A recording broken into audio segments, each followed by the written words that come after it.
What is up, everyone? It's Quinn here, and in today's video, I'm going to be going through my Week 10 updated top 35 running back rankings. Earlier today, I already updated my wide receiver rankings, so check those out after this one if you haven't seen them already. But let's just dive right into tier 1 here, and I feel like in pretty much every running back video, I always mention how strong the position is, and there's really no change this week. Even with bye weeks, the running back position is in a great spot. So in tier 1, just going to run through the names. I think most of these dudes, if you're in normal size leagues, they're obviously going to be locked in your lineup. We have Devon Achane, Saquon Barkley, Bijan Robinson, Alvin Kamara, Kyron Williams, Breece Hall, and Joe Mixon.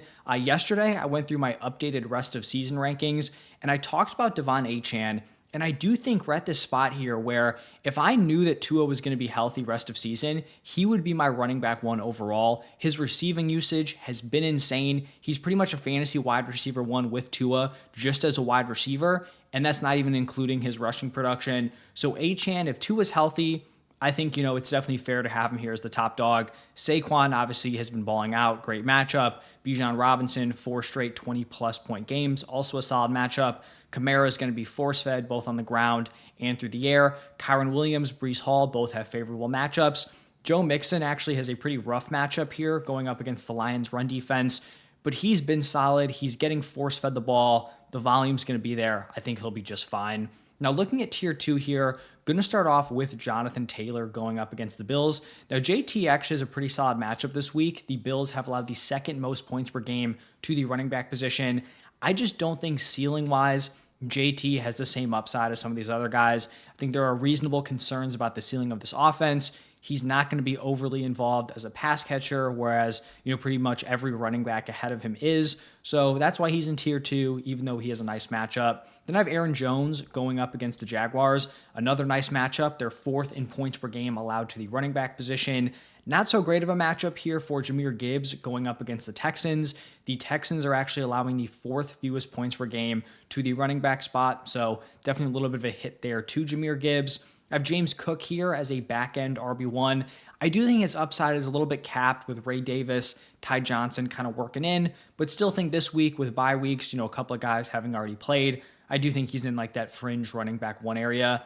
Then after Cook, going to go with DeAndre Swift going up against the Patriots. It's a nice matchup. They are top 5 in points per game allowed to the running back position. DeAndre Swift has been on a run here. Even with the Bears offense kind of struggling over the last couple of games, he has still put up 14-plus PPR points in each of his last 5 games. Then I have Tyrone Tracy, someone with a really, really strong matchup this week. The Panthers have allowed the most fantasy points per game to the running back position. Since kind of taking over as the starter, Tyrone Tracy is averaging 14.8 PPR points per game. I think this is a great spot to play Tracy. Then I have Kareem Hunt going up against the Broncos. In his last 4 games, he has 20-plus carries in all 4. He has put up 13-plus PPR points in all 4 of those games. Seems like he has a very high floor just based on his usage, has touchdown upside. The workload has been great and likely will remain great until Isaiah Pacheco returns. Then kind of like the wild card here, it's Christian McCaffrey. I'm not going to pretend like I have some sort of like inside scoop here or like I know more than the rest of you when it comes to Christian McCaffrey. Shanahan was pretty vague when talking about his usage. We just don't know. If he went out there and had 20 opportunities, I wouldn't be shocked. If he went out there and had 8, 9, 10 opportunities, I wouldn't be shocked. They might just, unleash him. Maybe they've been super patient. It's also possible they want to slow play this thing, and he's very limited early on, and we just don't know. So obviously, the range of outcomes is pretty wide here. He could range from like a committee back all the way through someone who has RB1 overall upside. We just don't know. It's kind of your risk tolerance. If you have some other running backs in here, it's kind of just, you have to make the call. How does your gut feel? Maybe we get more information on his usage throughout the week, but at this point, there's not a ton out there. Like I said, Shanahan really was not answering any specifics when it came to Christian McCaffrey. So it's your call. Do you trust him over a Kareem Hunt or a Tyrone Tracy? Or would you rather play like a J.K. Dobbins, who I have ranked behind him? So it's up in the air at this point for sure. J.K. Dobbins, like I mentioned, is going to round out this tier. Really solid, nice game in week 9. Good to see in a tougher matchup. Now looking at tier 3, Only three running backs here. The first one is going to be James Conner going up against the Jets. He's just been a very consistent option, hasn't had the highest ceiling, but 14 plus points in 7 of his 9 games. Then I have David Montgomery. He definitely takes a hit based on the matchup here. Like I talked about with Jahmyr Gibbs, the Texans have allowed the 4th fewest points per game to the running back position. David Montgomery started off really hot. Last 3 weeks haven't been great. It's actually been his last 3 or his worst 3 fantasy games in these last 3. So not ideal spot for Dave Montgomery, but he's still on a very good offense. The Lions are going to put up points. I think he'll be fine and still has a lot of touchdown upside week to week. And then the last guy in this tier is going to be Chuba Hubbard going up against the Giants. I do think the Panthers rolling with Bryce Young is not an ideal situation for Chuba. His splits are much better with Andy Dalton at quarterback compared to Bryce Young. We're also likely going to get the return of Jonathan Brooks this week. I think it'll be interesting to see how involved Jonathan Brooks is, but the fact that the Panthers went out and locked up Chuba Hubbard, I feel like that's a great sign for him moving forward, where it's not like they're working towards Jonathan Brooks completely overtaking him. It seems like they're trying to build almost like a Lions backfield situation with Chuba as like the David Montgomery, Jonathan Brooks as the Jahmyr Gibbs. Now, it's not obviously anywhere close to that because it's a bad offense. You could probably make the case that both Chuba and Jonathan Brooks are worse than the Lions running backs, but it seems like that's kind of like the build they're going for right now. So I think Chuba's still going to have solid usage here. Like I said, it'll be interesting to see how they use Brooks, but I'm not really super concerned about Chuba losing work, especially in like the first week back here for Jonathan Brooks. Moving into tier 4, going to go with Ramondre Stevenson. His last 2 games have been very solid, 23.5, 22.4 PPR points. Not a great matchup here against the Bears, but I think a fine back-end RB2. Then I have Najee Harris going up against the Commanders. His usage has just been really solid all season long. Last 3 games, 16 plus carries in all of them. His last 2 games, he has 40 total carries. The one thing I will say is that the Steelers are underdogs in this matchup. Most games they've played in, they've either been leading or have been super competitive, or Jaylen Warren has just been hurt and out of the mix. So this could be a game script that maybe favors Jaylen Warren, who I'll talk about later on, but I still think Najee will have fine usage regardless of the game script. Then I have B-Rob going up against the Steelers in that same matchup. He's been limited with a hamstring.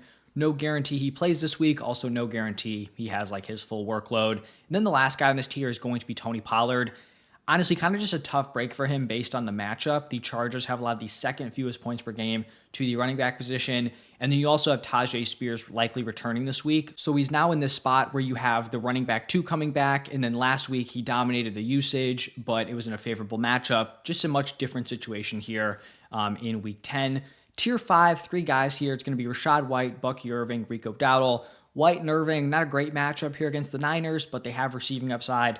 Pretty solid split there with the Bucks. For Rico Dowdle, the Dak injury definitely kind of sucks because Week 9 had his best game of the season, looked like he was really emerging as the clear running back 1 there, and he still might be the clear running back 1, but the ceiling is just so much lower with no Dak. The floor is also much lower, and then it's also a bad matchup here where the Eagles are allowing the 4th fewest points per game to the running back position. Now looking at tier 6, going to start off with Jordan Mason. This is kind of where we're getting into like RB2 committee territory. And for Jordan Mason here, it's obviously tied into CMC, where we don't know if CMC is going to come out and be the workhorse right away. Is he going to be in a split? Maybe Jordan Mason is like the lead back for this game. We just do not know. So if I was going to be choosing between like these like RB2s and weird backfields, then I'd probably just side with Jordan Mason because the usage is up in the air. He's on a good offense. Believe he is still dealing with that shoulder injury, so something to monitor, but this is where I currently have Jordan Mason.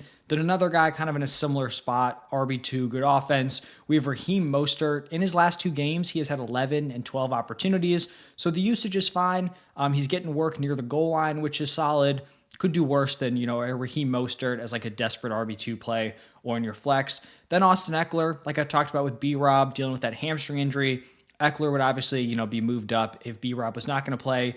But even if Robinson does play, maybe he's slightly limited, Eckler will be involved. Then we have Jaylen Warren. Referenced him earlier when I was talking about Najee Harris. This could be a spot where maybe he gets more run as they're underdogs in this game, 2.5-point underdogs. In his last 2 games, he has been more involved, 15 and 12 opportunities. Could be a decent spot here for Jaylen Warren.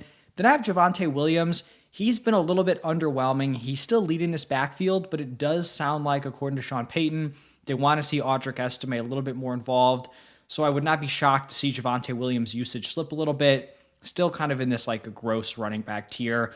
And then we have the Jaguars running backs, Tank Bigsby and Travis Etienne. With Trevor Lawrence likely not playing this week, I mean, this could be a really, really gross offensive situation. Tank Bigsby has looked like the best running back in this backfield, but for whatever reason, they're not trying to give him the workhorse usage. They don't really want him in there on passing downs, trailing game scripts. He hasn't been great. Travis Etienne has not been good, but he does kind of, fit the mold of someone who can be like that third down back in a trailing game script. Both these guys have been limited this week, so they're both banged up. Obviously not an ideal situation. Both feel like desperate plays, but who knows, maybe have some running backs on bye. And then the last tier here, I mean, this is really just like insert your favorite RB2 like slash handcuff option. I had Ray Davis in here, just someone who's getting some work on a very good offense and has made the most of his opportunities. And then I also just threw Jonathan Brooks in here. No guarantee he gets a ton of usage, listed as questionable, even though he's been a full participant. So we'll see. Maybe they have some, creative packages for him, but this could have been a Tyler Algier, could have been a Roshan Johnson for a goal line carry. It's in this area, these are not solid starts. But that's going to wrap it up for my top 35. If you guys enjoyed the video, hit that like button, subscribe. Thank you all for stopping by, and I will see you in the next one.